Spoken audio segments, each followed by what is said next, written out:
Hello à tous, je suis Axel, du coup pas Alex, mais très cool. Momo, je vois quelques gens avec qui j'ai travaillé ici en plus.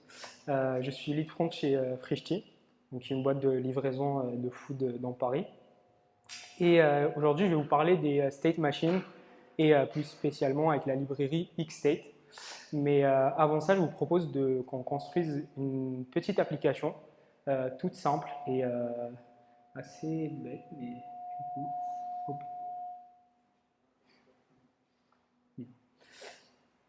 Donc c'est une petite box jaune là qu'on va déplacer en gros en drag and drop assez simplement sur l'écran et, euh, et sur lequel on va afficher l'état en cours en gros de la box. Donc là, on a construit un peu tout le HTML, etc. L'idée derrière, c'est de le construire en JS. Donc là, je l'ai déjà fait, on ne va pas vraiment le faire from scratch. Mais, euh, mais en gros, ce qu'on va faire normalement, juste par réflexe, en vanilla en général. Je ne sais pas si ça se voit le code. Je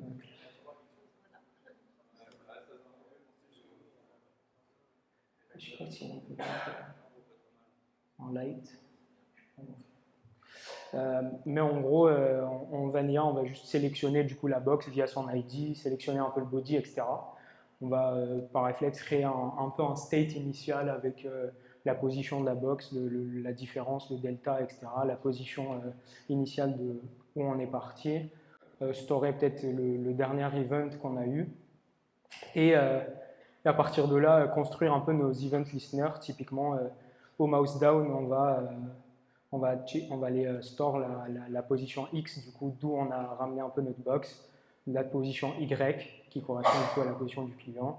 Ensuite, au mouse move, oui, on va écrire aussi du coup que le last event, c'est bien le mouse down. Et ensuite, quand on bouge un peu la souris, on va checker que le dernier event était bien en mouse down.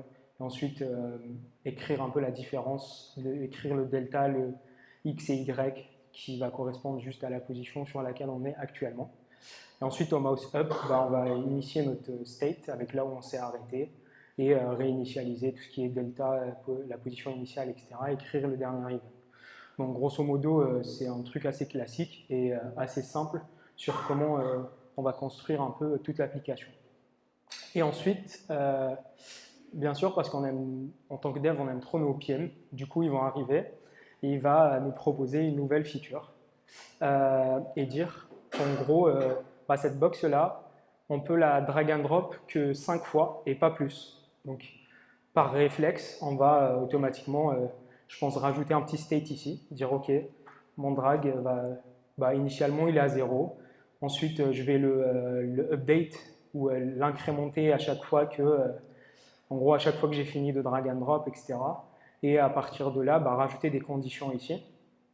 Rajouter une condition typiquement sur le mouse down pour dire if mon state.drags est inférieur à 5, que c'est uniquement dans cette valeur-là que je peux le faire. Je l'ai fait un peu ici dans la solution finale. Et donc voilà, en gros, on va faire un peu du bottom-up et construire les features au fur et à mesure.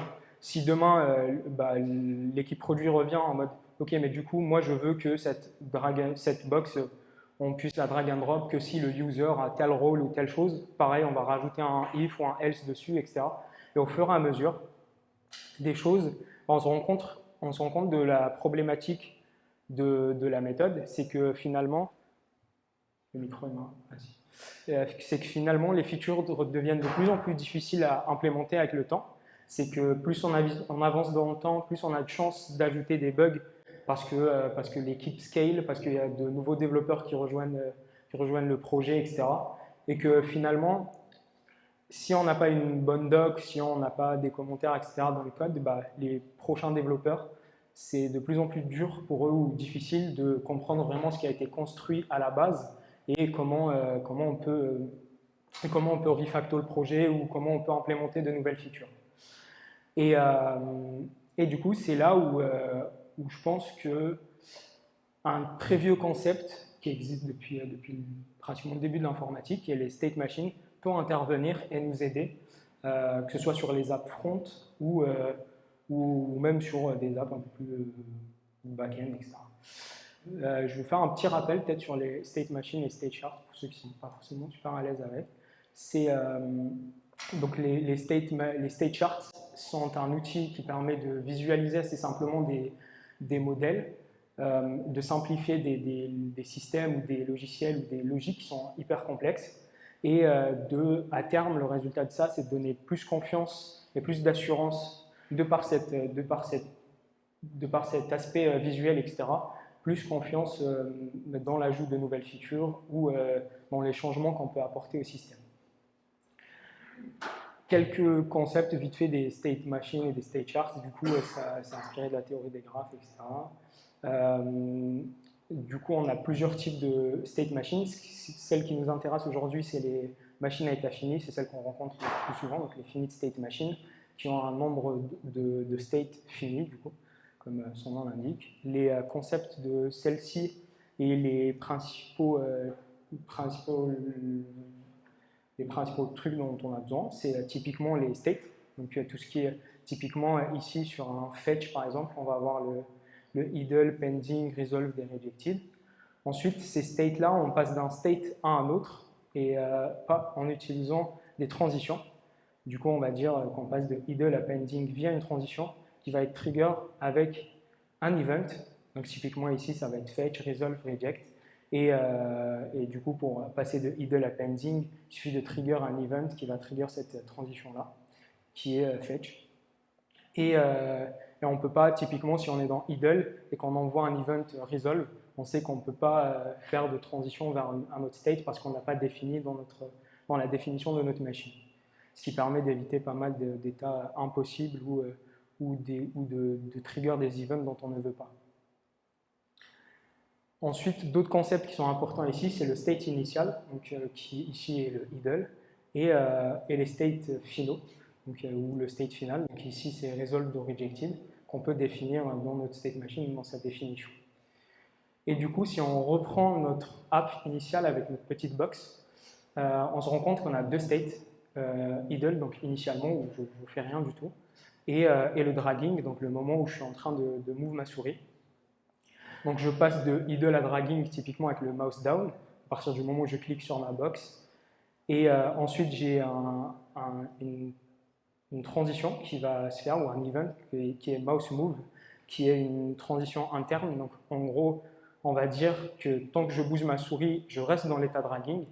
Et à partir du moment où je lève ma souris, je reviens dans l'état idle de ma machine.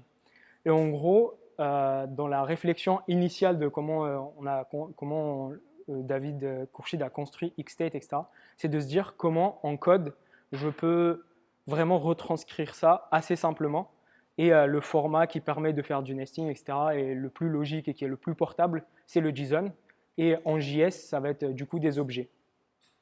Et typiquement, si je reviens sur mon app et qu'on essaye de reconstruire la même chose, mais du coup en utilisant du JSON ou des objets de cette manière-là, eh bien en fait, je vais avoir une définition de machine et je vais lui... Ah oui, ça se voit pas trop. Ça va être plus simple. Non, c'est là. Comme ça. Ça se voit un peu mieux. Du coup, je vais avoir ma machine avec mon état initial qui est à idle. Ensuite, je vais définir mes states dans un nœud avec typiquement ce qu'on a défini sur la state chart, c'est-à-dire un état idle et un état dragging. À l'intérieur, je vais lui dire, OK, quand tu reçois l'event, donc on mouse down, ta target, c'est dragging. Et ensuite, j'applique des actions, donc qui sont les actions que je vais, les side effects que je vais appliquer au moment où je transitionne d'un état à un autre. Et ici, typiquement, c'est d'assigner le point. Donc, c'est une petite méthode ici qui va assigner la position X et la position Y, d'où est partie ma box. Et c'est pareil quand je suis en dragging, c'est pareil, mouse move, et là je passe en dragging, et c'est exactement pareil, donc des actions où j'assigne le delta, etc. Donc en fait, cette définition-là en objet, c'est de cette manière-là, c'est exactement ce que permet Xstate aujourd'hui, donc qui est une librairie JavaScript et TypeScript. donc qui permet justement de définir des machines à état fini. Pour faire une présentation rapide de Xstate, a été créée du coup par David Khourshid. Elle a pris beaucoup d'ampleur dernièrement. Là, on est passé à plus de 20 stars sur GitHub, etc. Et qui est devenue un peu une institution avec Stately, etc., un peu en mode Vercel avec Next. Donc, avec Xstate, exactement le même code, donc qui ressemble typiquement à ce qu'on a fait là juste avant avec les objets. Donc, il y a une méthode qui s'appelle createMachine, avec laquelle je vais du coup instancier ma machine, pareil avec mon état initial, à un contexte, donc qui est l'équivalent du state qu'on avait sur la première app, donc avec la data que va porter ma machine. Et ensuite, à l'intérieur, on définit nos states. On dit, OK, je suis en idle, je passe en mouse down, ma target, c'est dragging. Les actions que je fais, c'est d'assigner la position X, la position Y, qui est client X et client Y. Donc, assign, c'est une méthode qui vient pareil de Xstate, dans l'API de Xstate, et qui dit en gros assigner une valeur à mon contexte via soit ce qu'on récupère de l'event, soit ce qu'on avait déjà dans le contexte. Et pareil, quand je suis en dragging, je reste en target dragging quand c'est en mouse move, etc. Et c'est un peu la même chose ici. Donc, en reconstruisant un peu tout. Xstate a plusieurs aussi méthodes qui viennent avec, typiquement un on transition, si je veux écouter toutes les transitions que fait ma machine et vraiment subscribe à tout ça. Et aussi une méthode qui s'appelle send, avec laquelle je vais pouvoir envoyer mes events et trigger mes events et du coup mes transitions directement. Et ensuite, du coup, dans la même hypothèse où le PM vient pour le drag de -5, en fait, avec Xstate, la feature à rajouter est super simple. On va faire ce qu'on appelle une guarded transition et du coup dire, en gros, dans la transition que je définis, dire en fait, pour que tu fasses cette transition-là, j'ai qu'une seule condition, ou je peux en avoir plusieurs, mais je vais utiliser le mot clé cond, et je vais dire, OK, ma condition, en fait, c'est que le contexte.drag soit inférieur à 5. Ce qui rend les choses beaucoup plus visualisables et beaucoup plus simples. Donc finalement, les principaux avantages ici, c'est que déjà, on redéfinit, on a une seule. Ça permet d'avoir une seule source de vérité, de vraiment regrouper toute ma logique applicative au niveau de cet objet-là JS, qui est hyper lisible et assez facilement modifiable, etc., et assez facilement maintenable à terme. Ça permet non pas forcément d'éviter, mais en tout cas de rendre les side effects le plus déclaratif et le plus explicite possible via ces actions-là justement et de dire sur cette transition-là, c'est ce side effect-là que tu fais, ce qui fait que ça promue beaucoup la pureté et la scalabilité. Au niveau de la librairie Xstate, tout est en fonctionnel, donc toutes les fonctions exportées depuis Xstate sont en pure de base. Et au final, ça rend le code beaucoup plus visualisable de par sa nature déclarative, mais aussi de par tous les tools qui viennent autour. Je vais en montrer quelques-uns juste après. Et c'est hyper portable, vu que c'est du JSON, ça rend les choses beaucoup plus simples. Typiquement, demain, si je veux passer de React à Vue ou à une autre techno, c'est beaucoup plus facile, et même en Node. Et aujourd'hui, ils travaillent aussi sur rendre la librairie accessible sur d'autres langages. Typiquement, là, ils travaillent sur Rust ou d'autres langages où je pourrais construire demain des state machines qui puissent être transportables entre les différents langages. Et ça permet d'avoir des choses assez carrées, dans le sens où, vu que c'est basé sur un modèle d'acteur, donc tout est défini sur la manière dont les instances et les différentes machines peuvent communiquer entre elles. On ne peut pas, typiquement, une machine ne peut pas accéder à une autre machine, au state d'une autre machine directement, elle doit lui demander avant. Et donc voilà. Et Xstate aussi respecte donc toute la librairie, sa roadmap, etc. est construite sur les specs de la SCXML, donc qui est la spec de comment on définit des state charts sur le web, qui a été faite par la W3C et il y a très longtemps. Donc en gros, toutes les specs, etc. sont déjà faites et toute la construction de la librairie se base sur ça. Mais au final, vous allez me dire, c'est bien beau de construire des box jaunes et les déplacer à l'écran, mais dans la vraie vie, qu'est-ce que ça donne? Et c'est pour ça que je vais vous parler un peu de nous dans mon entreprise, du coup chez Frishti, comment on a pu construire un peu ça et comment on a pu bouger. On avait un gros site en Redux, et comment on a pu bouger tout notre Redux vers justement une application qui est en Xstate sur ça. Donc, en gros, Fristy, vu que c'est une app de livraison, etc., le flow user normalement est assez simple. Donc, on initie le site, le user choisit son adresse, il va visiter un peu le menu, les catalogues, il va choisir ses produits, et à la fin, il va payer. Et du coup, le user flow est très simple, sauf que plus on scale, et les choses ne sont pas aussi simples que ça. Parce que, en fait, quand le user initie le site, qu'il choisit son adresse, si c'est une adresse B2B, on va lui pousser des choses. Si c'est B2C, on va lui pousser d'autres choses. Si c'est le matin, c'est des choses. Si c'est le soir, c'est des choses. Et ça rend l'application de plus en plus complexe.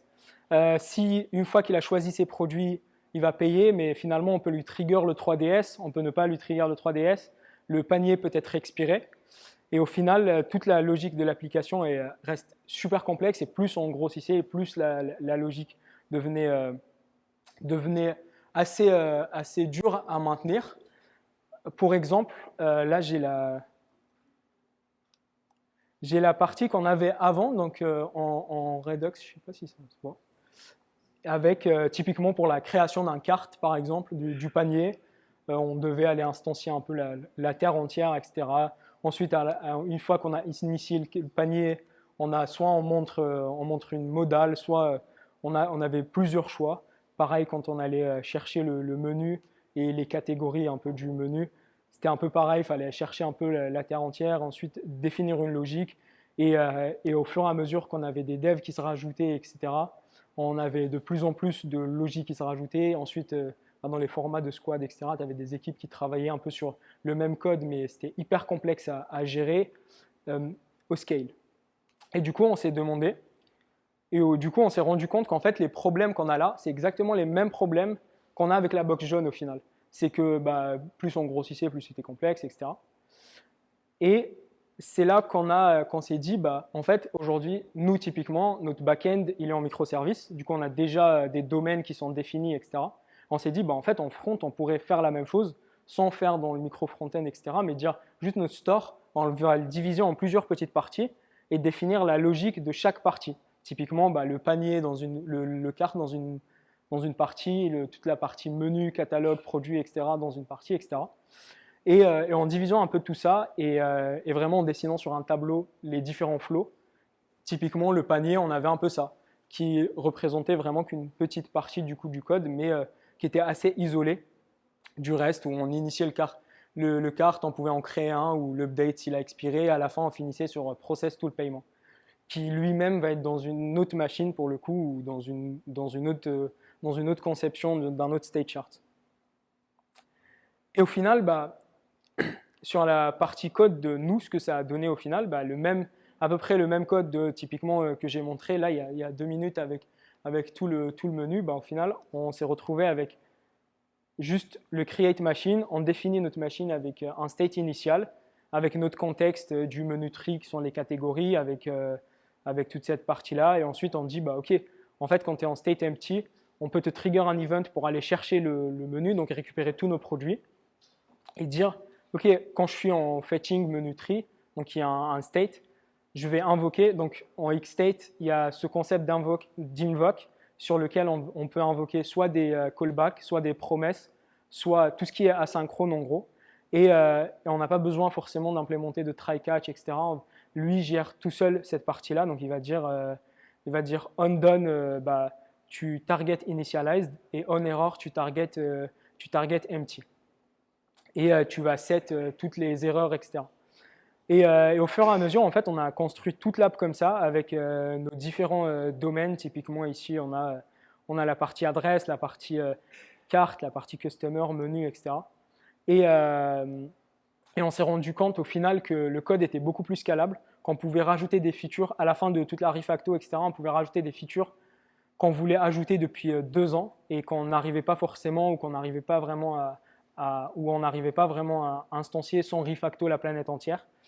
Et ce qui est encore plus ouf, je trouve, avec Xstate, c'est toute la partie tooling qu'il y a autour, dont je parlais tout à l'heure de visualisation. Typiquement, on a l'inspecteur. Donc, une fois qu'on a créé notre state machine, on peut vraiment la visualiser à côté, super simplement, et avoir et savoir vraiment ce qui se passe. Et du coup, même avec les équipes métiers, même avec les designers, etc., c'est beaucoup plus facile de communiquer sur le user flow ou de trouver des bugs là où il y en a. Et même, il y a même un inspecteur visuel sur lequel on peut éditer directement dans l'outil et avoir le code à côté. Et c'est un peu pareil. Ici, donc, c'est un visualisateur Xstate dans lequel on peut écrire notre state machine à droite ou alors l'écrire directement ici, elle s'édite dans le code. Et surtout, il y a aussi l'inspecteur Xstate.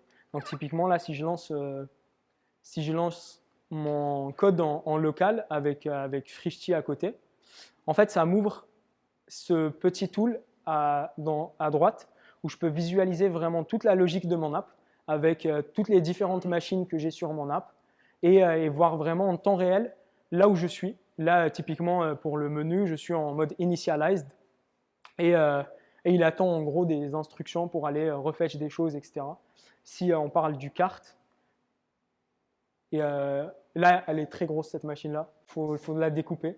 Mais dans l'idée, là, je vois que le kart, en fait, il est en initialized et qu'il peut avoir plusieurs éléments ici à droite. Et si je rajoute des éléments à mon panier, je peux le voir en live un peu bouger. Et en gros, je peux aussi trigger des events directement depuis le tool et les voir dans mon outil. Typiquement, l'expiration du kart chez nous est gérée par le back-end, mais en front, si je veux avancer un peu et je sais pas, débugger des choses sur l'expiration du kart, je peux simplement cliquer sur Expire Kart. Ici, je vois que je suis dans mon état expired. En fait, sur mon interface, ça se reflète tout de suite et je peux voir qu'en fait, mon kart a bien été expiré, etc. Si je fais un retour à la carte, typiquement, je sais que mon kart va… bon, là, mon ordi a frisé. Mais je sais que mon kart va bouger et revenir en mode initialized d'ici. Donc voilà un peu. Je laisse quelques ressources du coup dans la presse pour ceux qui veulent deep dive dedans. Et merci à tous ça et si vous avez des questions.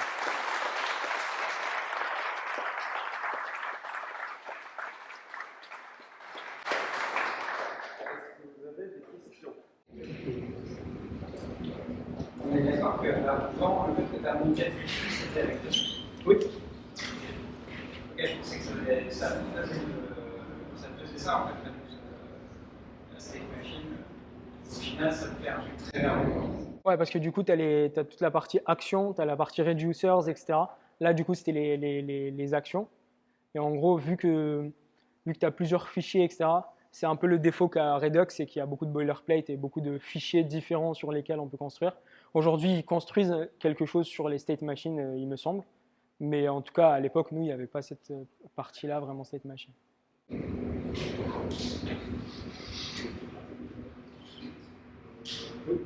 Tu veux faire des transitions automatiques, par exemple, un timer ou ce genre de choses? Oui.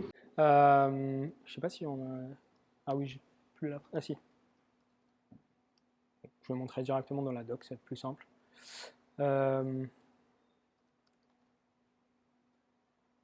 Delayed, donc ça s'appelle des delayed transitions.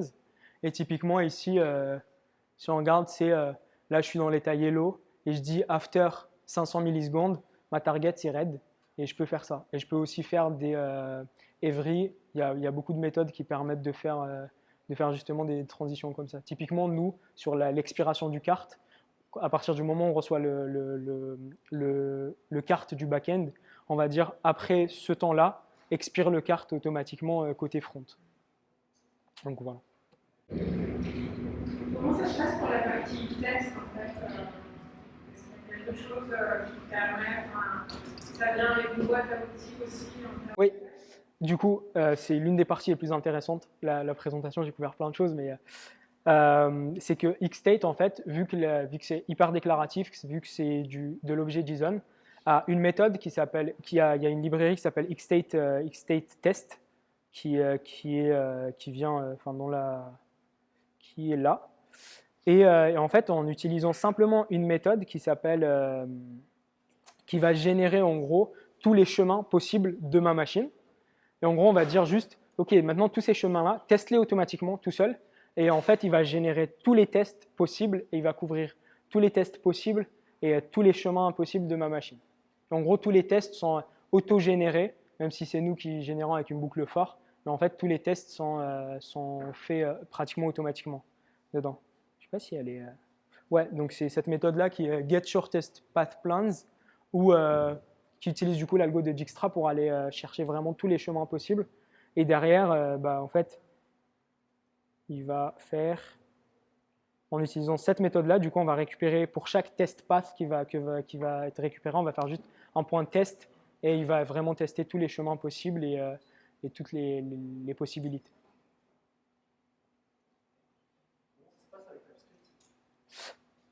Xstate marche avec TypeScript, normalement.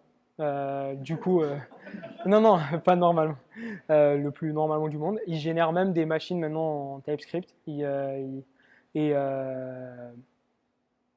Voilà. Et toutes les machines, si on regarde ici,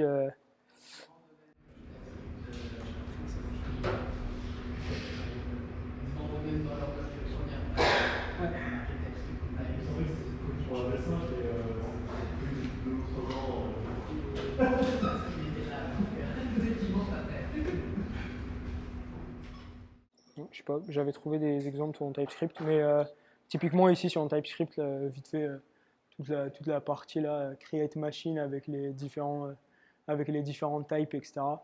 Mais ouais, avec TypeScript, ça marche normalement, quoi.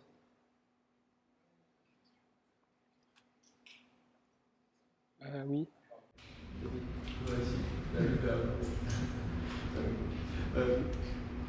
Est-ce que c'est pas... on arrive à s'y faire de tout écrire le code en déclaratif pour Xstate? Parce que des fois on a envie de dire je veux juste ma fonction, mes entrées-sorties, faire ma petite logique. Et des fois il faut arriver à se dire ok, mais comment je le code en Xstate et je fais plus du JavaScript en fait. Ouais. Nous du coup, enfin, pour être transparent, au début c'était assez dur aussi de rentrer dedans pour toute l'équipe. Mais vraiment au fur et à mesure, et on l'a vu vraiment avec beaucoup même de nos devs à nous, qui étaient au début assez réticents à l'idée, etc. Parce que c'est vraiment une autre manière de réfléchir et même de concevoir des choses juste avant, parce qu'il faut vraiment l'écrire, la state machine avant, etc. Mais en fait, à partir du moment où on commence vraiment à rentrer dans le sujet et à tester plein de choses, etc., au final, en fait, on s'y fait super rapidement parce qu'en fait, tout devient beaucoup plus simple, je trouve, dans la tête et dans la manière de réfléchir. Mais la question c'est aussi essayer de séparer la state machine de cette solution Xstate. Parce que c'est sûr que la state machine c'est bien. Oui. Mais est-ce que tu as d'autres points de comparaison par rapport à d'autres state machines qui sont moins aussi déclaratifs, moins aussi, je veux juste coder le all, le machin, d'apprendre tous ces... Enfin, c'est vraiment la manière JSON de faire en fait, qui n'est pas forcément liée à... Après, moi perso, je trouve que mais je sais pas du tout si c'est quoi. Il y a d'autres, enfin oui, il y a d'autres librairies, etc., qui peuvent le faire, ou même le faire from scratch au final. Tu avais un point de vue de comparaison avec d'autres? J'avoue que moi, j'avais essayé là avec la from scratch, de reconstruire un peu les choses from scratch, etc.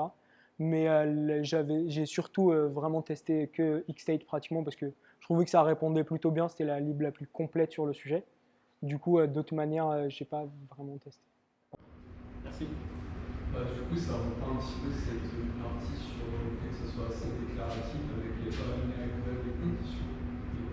Et du coup, est-ce que vous avez déjà eu une use case de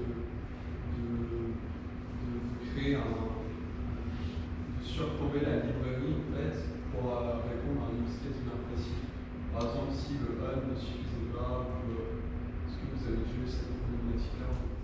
Pour être honnête, pas du tout. En vrai, ça a toujours répondu à aujourd'hui, en tout cas jusqu'à là, à toutes nos attentes. En gros, à tous nos use cases jusqu'à aujourd'hui. Il y a eu le principal défaut qu'on a eu, ou le principal challenge qu'on a eu, c'était vraiment de comprendre comment faire communiquer les machines entre elles, ou d'accéder d'une machine à une autre, etc. Où on a par moment, ou en tout cas au début, un peu triqué sur ces choses-là en utilisant des use effects pour juste dire ok, quand cette machine-là transitionne, toi écoute cette machine-là et fais cette transition-là. Et au final, avec le spawning, avec le modèle d'acteur, vraiment l'appréhendant un peu plus, on a vu que même Xstate répondait très bien à ça au final. Et du coup, une petite question sur la logique métier. La logique métier, vous la mettez à l'intérieur de Xstate ou alors vous l'avez à côté, vous faites un appel En gros, on utilise Xstate, nous, de deux manières sur la logique métier. Du coup, toute la logique métier est définie dans Xstate, donc dans ces state machines-là, ou en tout cas bien splitté, mais chaque logique métier est définie dans Xstate. Et la deuxième manière, c'est sur toute la partie UI.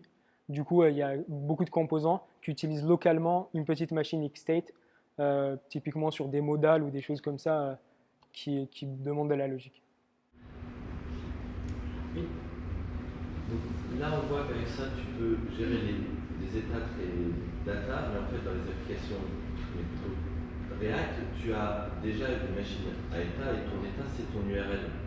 Et comment tu vas plugger ça avec le rapport entre ça et ton routeur, soit React Router pour du CRA, soit Next.js, comment ils vont se synchroniser et quel va être le rapport entre les deux? En gros, nous, pour le moment, on n'a jamais, nous, par exemple, on n'utilise pas trop l'URL comme étage, mais si c'est sur les états des apps. Sur ton état, il va y avoir une conséquence sur ton interface. Oui. Et donc, c'est quoi? Genre, j'ai changé d'état, donc je vais montrer ma modale, comment c'est lié, ou alors est-ce que je vais. Voilà, dans quel sens est-ce que ça. En gros, quand on change typiquement d'URL, par exemple, on arrive sur une page, par exemple sur celle-là, sur cette page produit-là, et qu'on a envie d'aller chercher, du coup, on a des events à trigger sur la machine. Donc, c'est à ce moment-là c'est au moment où on a besoin de la machine qu'on va l'instancier. Ensuite, à partir de là, on peut, en gros, dans toute l'app, on rend la machine accessible dans toute l'app avec une seule instance.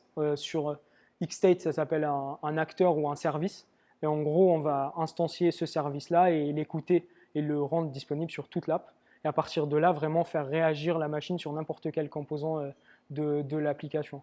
Typiquement, là, si je peux prendre juste un petit exemple.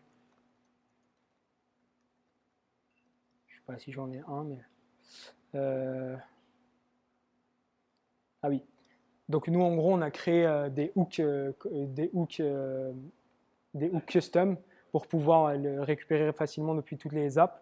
Mais typiquement, si j'ai envie d'aller récupérer le fait que, je sais pas, use menu tree par exemple, pour aller récupérer mon menu, en fait, je vais simplement dans mon composant localement dire OK, va me récupérer le menu avec ce hook-là. Et lui, en fait, il va utiliser le menu service, donc qui est l'instance de la machine à état menu, pour aller récupérer.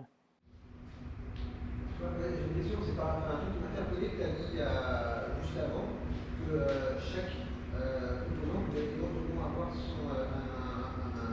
e-state local, c'est ça? Et ça veut dire que vous n'utilisez plus les use-state de use-reducer ou comment ça se passe? Use-reducer, on l'utilise avec Redux, mais on n'utilise pas trop, on ne l'a jamais vraiment utilisé de manière indépendante de Redux avant. Mais useState, on l'utilise, oui, de moins en moins. On utilise plus la machine avec... après, il y a tous les hooks qui viennent avec Xstate, avec Xstate React, qui est useMachine, useSelector, celui-là, ou useActor, qui doit être quelque part ici. Enfin, il y a tous les hooks qui viennent avec Xstate qu'on préfère utiliser au-delà de useState.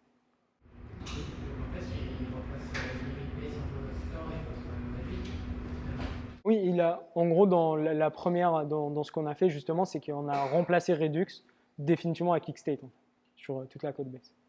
Je vous propose pour la suite d'en parler à la fin parce qu'on a un peu débordé sur les questions là, ce n'est pas trop gourmand. Merci beaucoup. Merci à toi.